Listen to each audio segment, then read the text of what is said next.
growing up always being a little bit different has actually been really helpful, particularly in a pretty male and white dominated corporate America and also the energy industry. And it helped me at least learn how to relate to people who may not have a shared background with me. Relationships are so important in any job. And as the US kind of moves increasingly towards caring about diversity, particularly in corporate America, making sure that we're all able to really relate to people who don't necessarily have the same shared experiences as us is kind of a key part of leadership.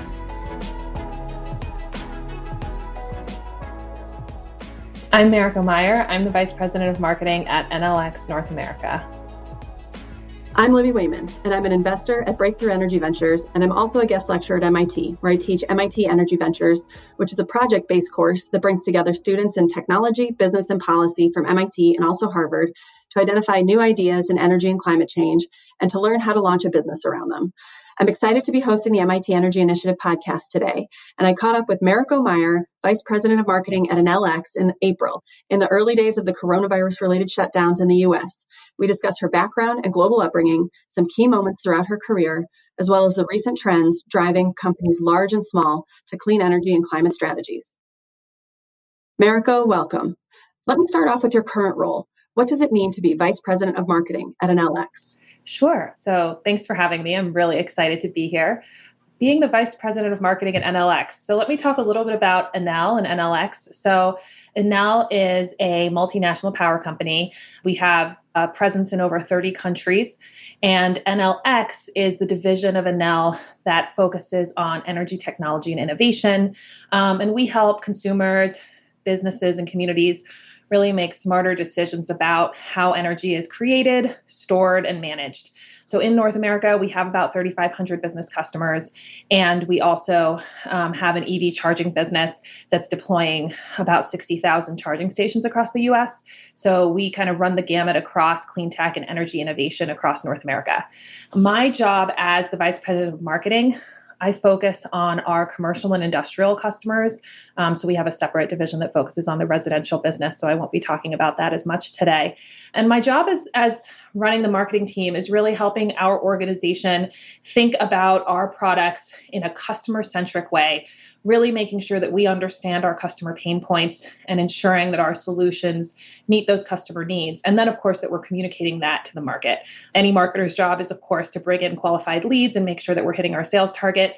But what's really fun about my job is not just ensuring that our sales team is successful, but making sure that we understand the market, following those trends, and ensuring that we meet what customers are looking for. And that's what I find really fun about my job.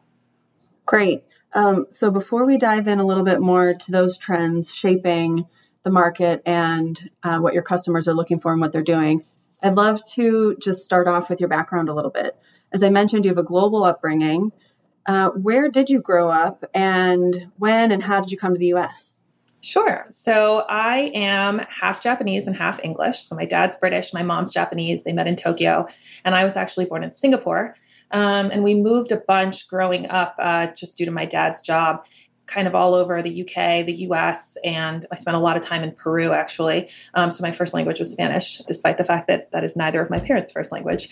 And I came to the US for high school and stayed ever since. So been here now for a pretty long time and became an American, the full immigrant story, really. I think it's super interesting. And how do you feel like that background kind of prepared you for your career, and did it present any challenges to you? I think that growing up always being a little bit different has actually been really helpful, particularly in a pretty male and white dominated corporate America and also the energy industry, because you're kind of used to being a little bit different than everybody else in the room. And it helped me at least learn how to relate to people who may not have a shared background with me, and to create shared experiences and make sure that I'm connecting with people on a personal level, not just on a kind of business and content level, which is, of course, also important. But relationships are so important in any job. And, I think that as the U.S. kind of moves increasingly towards caring about diversity, particularly in corporate America, making sure that we're all able to really relate to people who don't necessarily have the same shared experiences as us is kind of a key part of leadership. And I'm really glad to see that continuing to be part of leadership here. Absolutely. I think it can be discouraging sometimes when you feel like you can't relate to people on a personal level when you're trying to work with them professionally as well.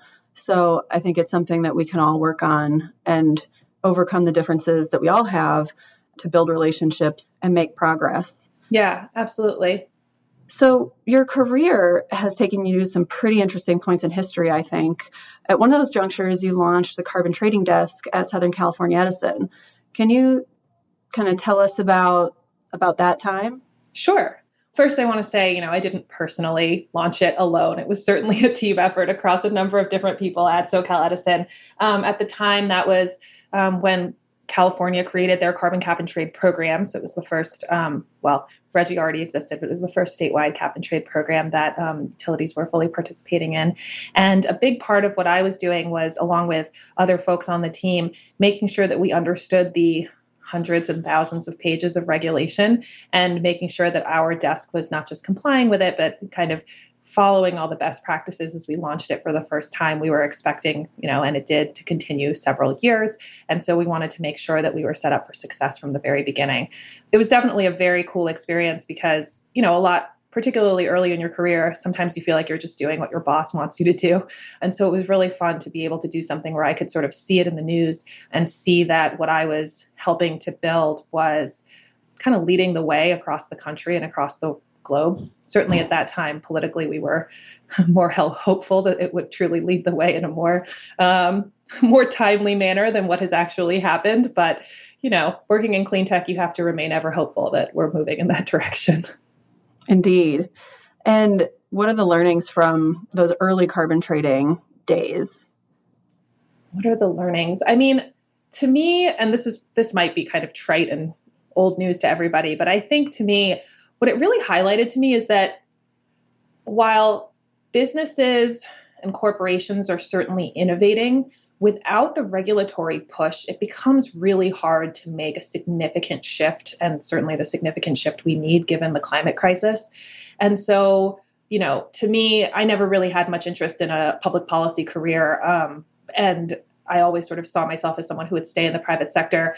And, I still think that's the case, but it really helped me better understand the importance of policy and how much not only does the big picture of good policy matter, but the details of good policy matters. And so it really, for me, created this, at the time, newfound respect for the folks who are not just writing the rules at the highest level, but writing the regulations all the way down to the details, because the way that all of that is written, in California, when we thought about allowances and what kinds of organizations got allowances and how those were distributed and all of that detail that never makes it into the news, how that gets sorted is really so important to making sure that any kind of policy changes have real impact. Yeah, that's, I think, a really good insight, and learning from that experience probably prepared you really well for the role that you have now and the roles that you've had throughout your time at Enel X. So kind of fast forward, you also spent some time at McKinsey, Southern California Edison. You came to Enel X several years ago and have had several roles there.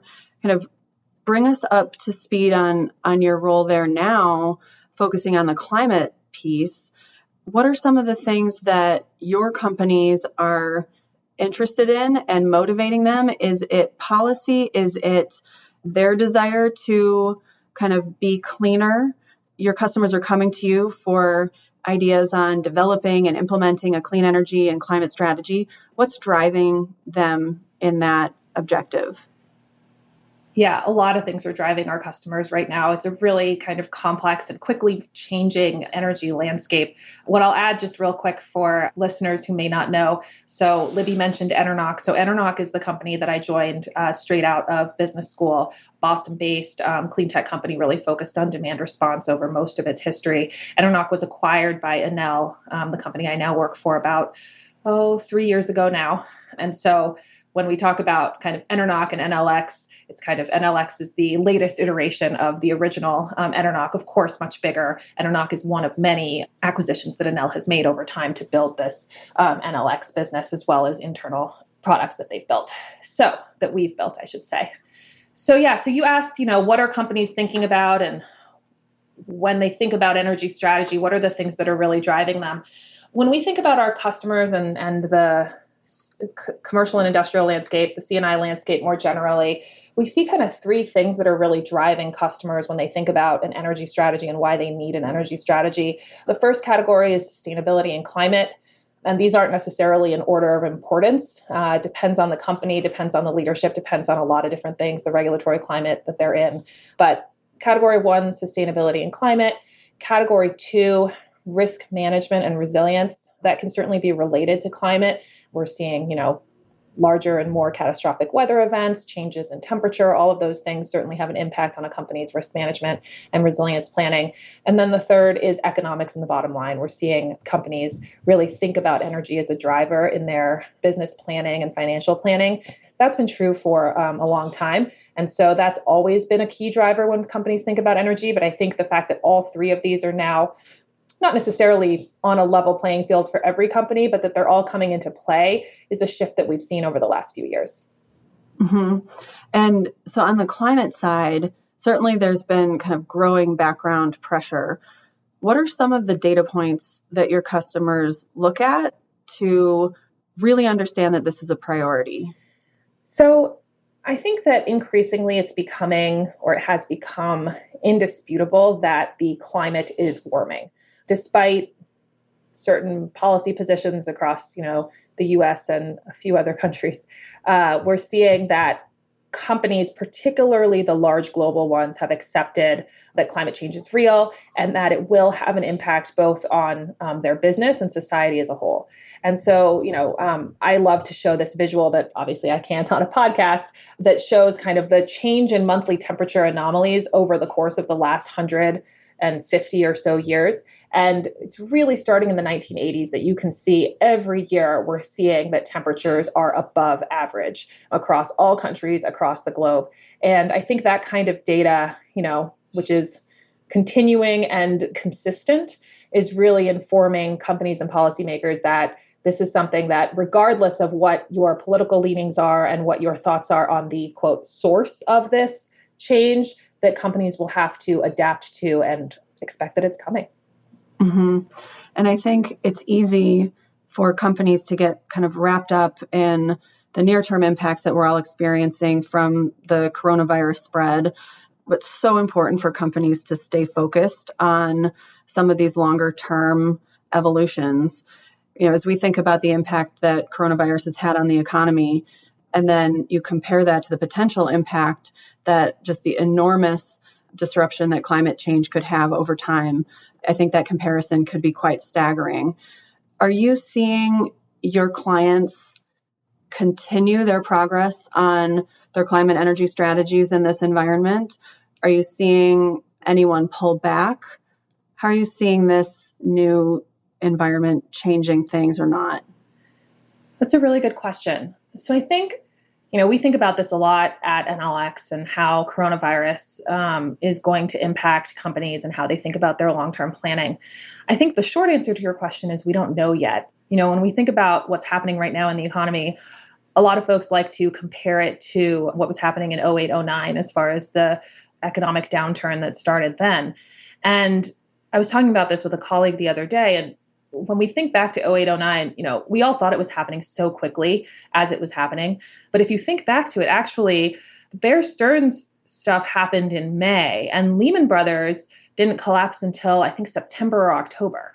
So we had 4 or 5 months of, I don't know if we want to call it warning, but some kind of things are happening data out there. And that still felt really fast. This time around, all of this really happened in like 3 weeks, which is kind of crazy. Sorry if you guys can hear my kids in the background. It's quite relevant. We're all working from home. So the 3 weeks really has been a time where people have just been focused on trying to make it happen, trying to figure out how to get their employees to work from home if they can, or if they're essential manufacturers, figuring out how to do that. Either, we've actually seen some of our clients' energy usage go up pretty significantly because, they're manufacturing essential goods. And so, we actually have a really cool blog post about it. If anybody wants to check it out on the Energy Smart blog, you can Google it, come up. Plug for our great marketing materials. Anyway, so we're seeing some short-term shifts, but what that means for long-term planning, I think the answer is we don't know yet. Let's come back in a few months and see what companies are really doing. I am hopeful that the impact of a global pandemic has really highlighted for both corporations and the government how a crisis like this can have massive negative impacts on the economy, on the population, et cetera. And that means that we will be thinking more seriously about what we need to do to mitigate the impacts of climate change. And, it also does give me some hope about the ability of society, business, government to come together to solve, well, I shouldn't say it's solved, but to try to solve a pretty massive global issue. On the other hand, in times of crisis, people and companies tend to focus on what's urgent, which makes sense. And so long-term planning of any kind, whether it be related to climate and energy or just related to, long-term financial planning, can kind of take a back seat.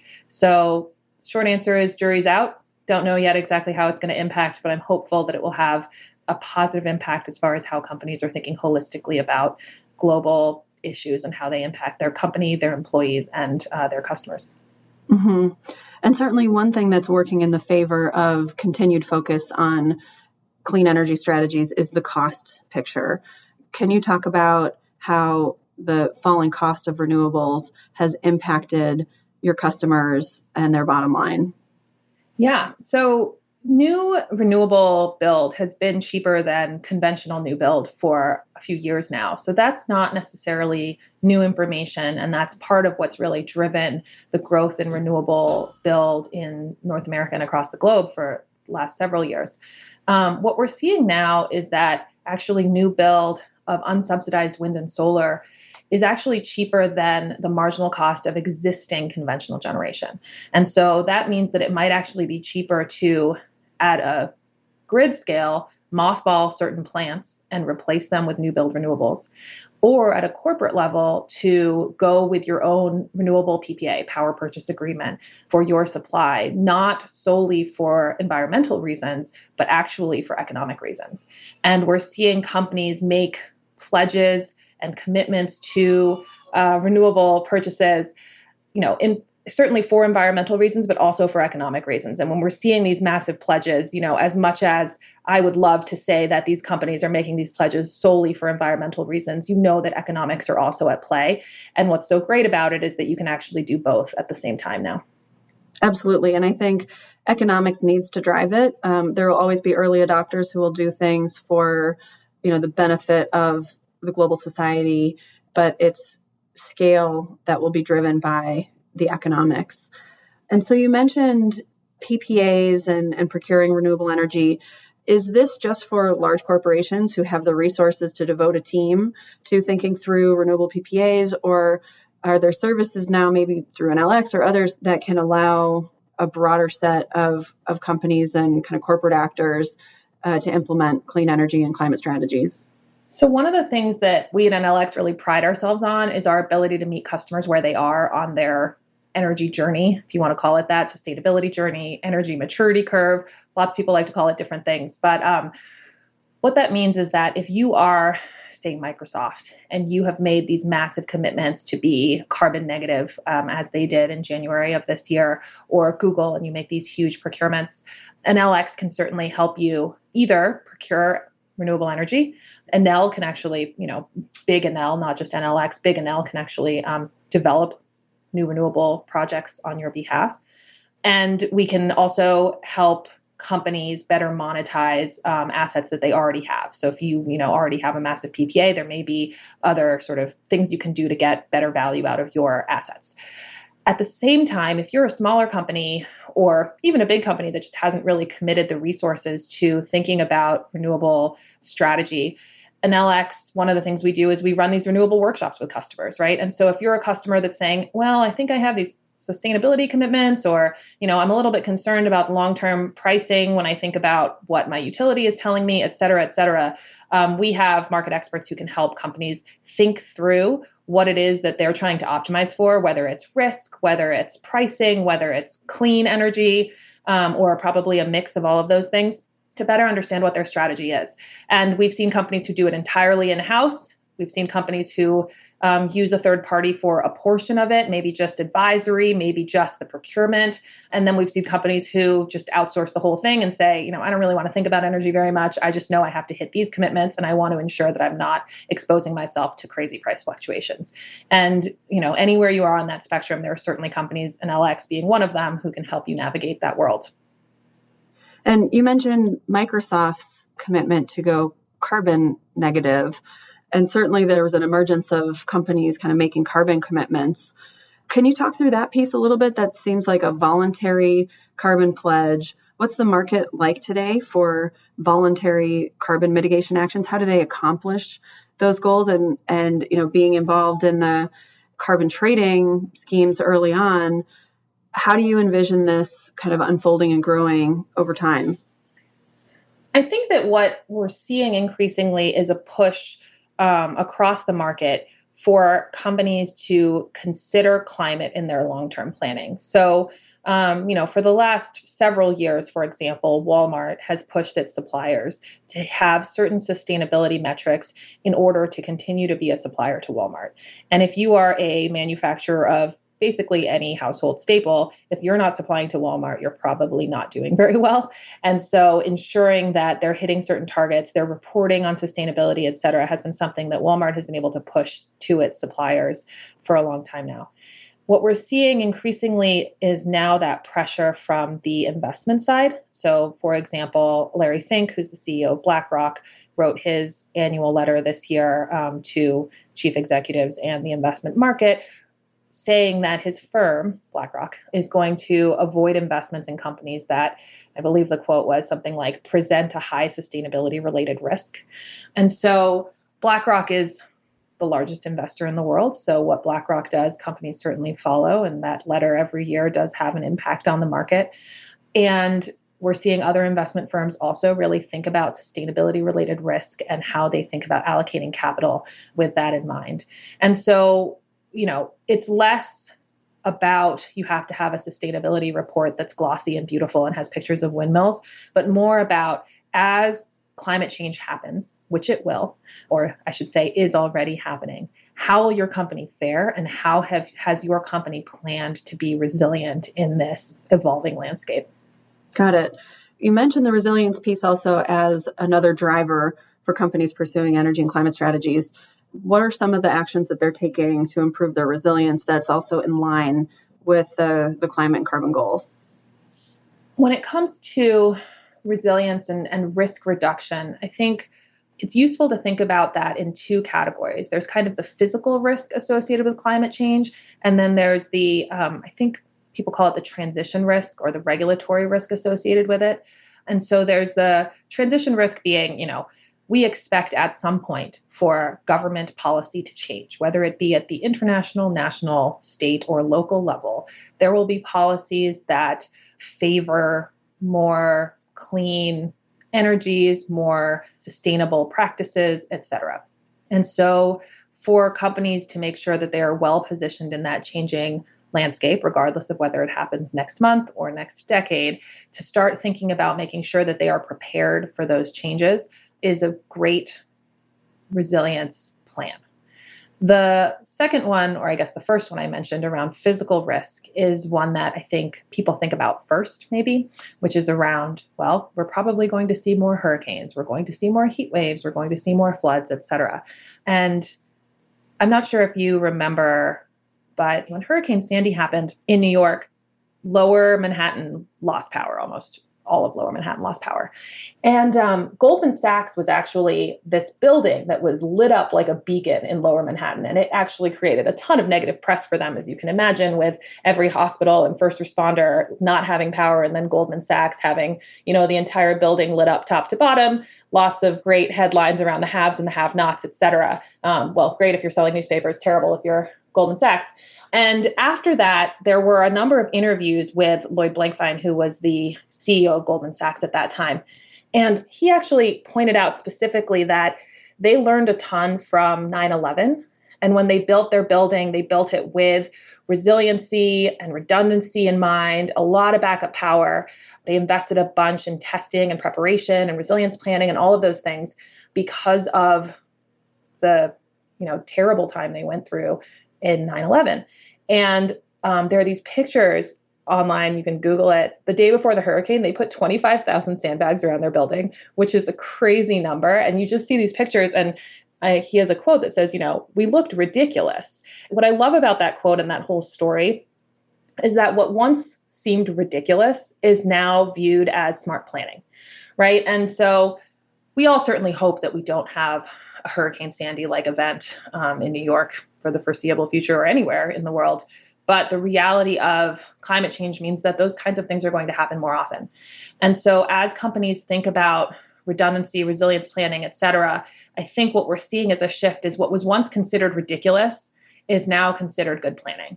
And so we're increasingly seeing that in not just sustainability reports, but just broader annual reports and planning in general across companies in the US and around the globe.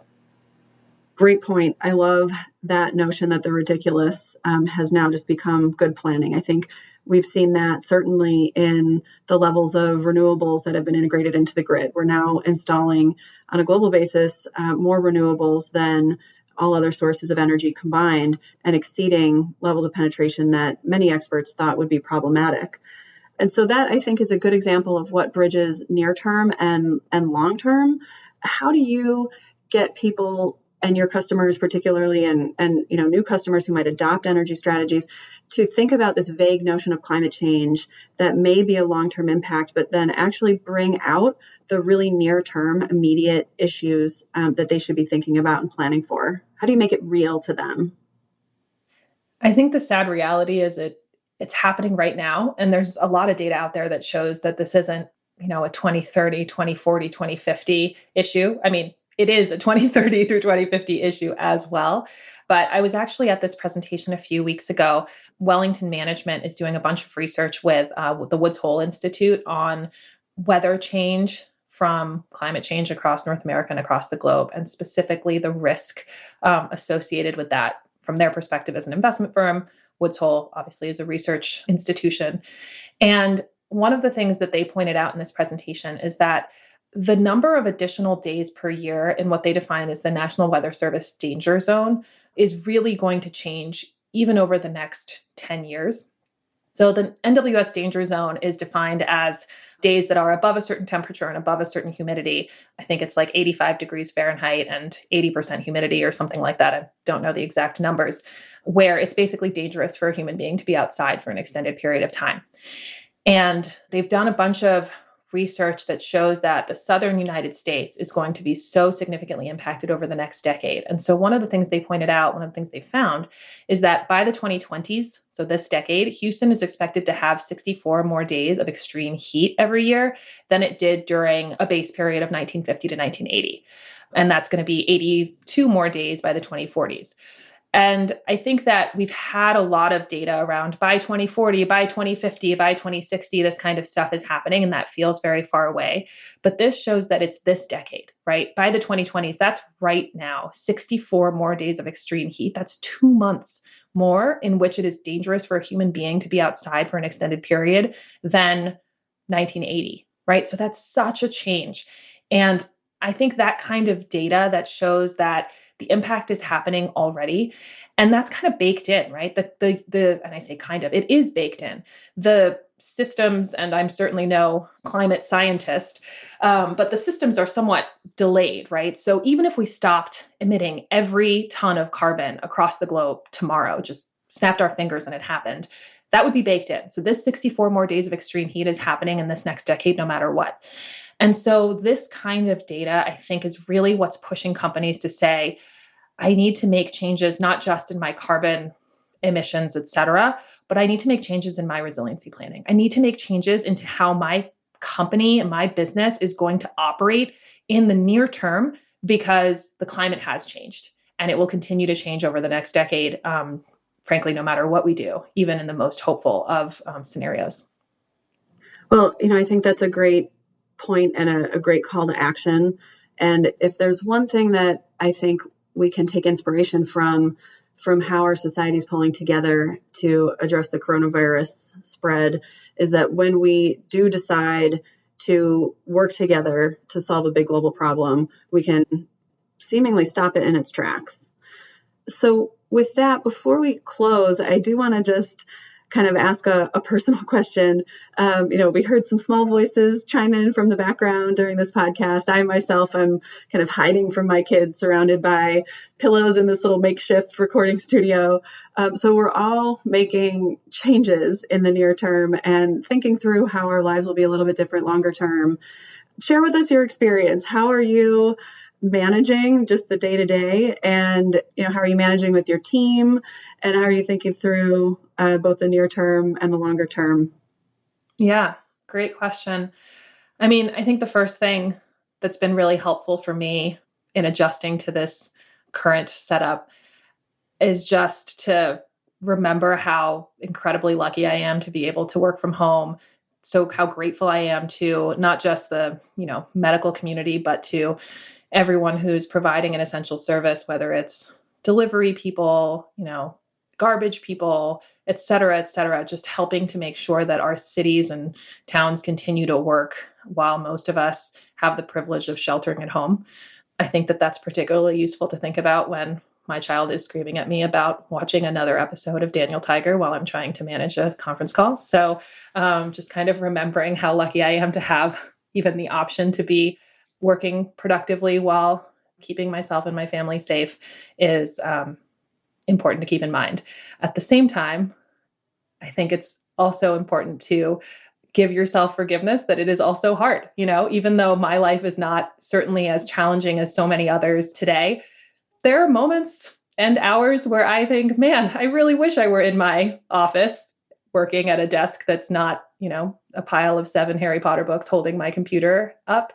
And so the things that I found really useful are, one, blocking time where I can, right? So my husband also works, he's a teacher. And so he teaches high school calculus. So his Zoom calls are much more stressful than mine, because trying to get 100 high schoolers at once to listen to you explain calculus over Zoom is just a really fun environment, as you can imagine. Can't even imagine. So again, it's all relative. Everyone's struggle is relative. So I think just blocking the time where I can. One of the nice things about John being a teacher is that his hours are pretty fixed, right? It's when the students are logging in to listen, and then he can grade kind of more flexibly later in the day. And so being able to block the time where he's watching the kids and when I'm watching the kids has been really helpful, as opposed to trying to flip back and forth every hour or whatever it is that we were trying in the first week, which was just a disaster. I think the other thing that's been pretty helpful is that the weather has changed a little bit, and so we can get outside a little bit more. I think the first month, or I guess I say month, it hasn't been, the first 2 weeks where we were really locked inside because it was raining, it felt like constantly, has made a really big difference in mood and all of that.